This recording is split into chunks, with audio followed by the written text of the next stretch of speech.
तुझ्यासाठी मी माझ्या वृद्ध आई वडिलांना गावात सोडून शहरात राहायला आलो, सर्व बालमित्रांना विसरलो, कोणाच्या कार्यक्रमाला अटेंड केलं नाही आणि स्वतःसाठी तर कधी जगलोच नाही. काय करावं आता? लोक काय म्हणतील? ठीक आहे, लोकांचं सोड, पण तुझ्या भविष्याचं काय?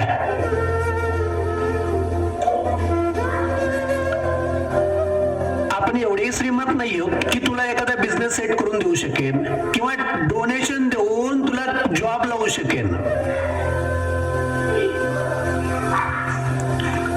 अशी अपेक्षा नव्हती बाळा तुझ्याकडून.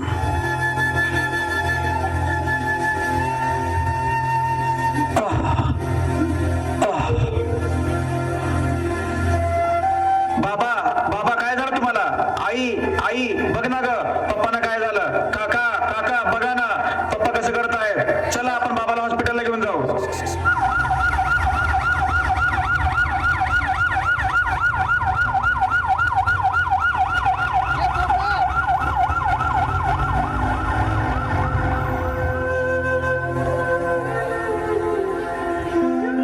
घरी काही झाले का तुमच्या? यांनी काहीतरी खूप मनाला लावून घेतले आणि त्यामुळे त्यांना फायनल हार्ट अटॅक आला होता. मी असं सजेस्ट करेन की आता यांना कोणतंही टेन्शन झेपणार नाही आणि तुम्हाला यांची खूप काळजी घ्यावी लागणार आहे.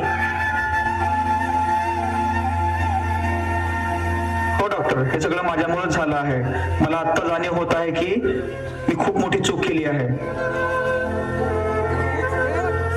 माझ्या बाबाने माझा प्रत्येक हट्ट पुरवलाय आणि मी काय केलं?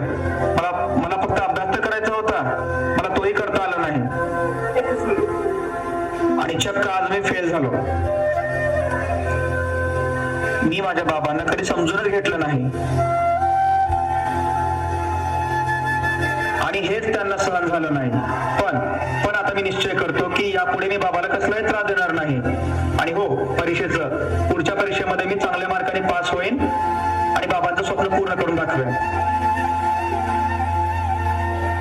मला शेवटची संधी द्या बाबा, मी याच्या पुढे असं कधीच वागणार नाही.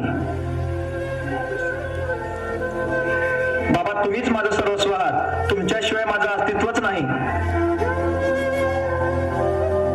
प्लीज बाबा मला माफ करा ना.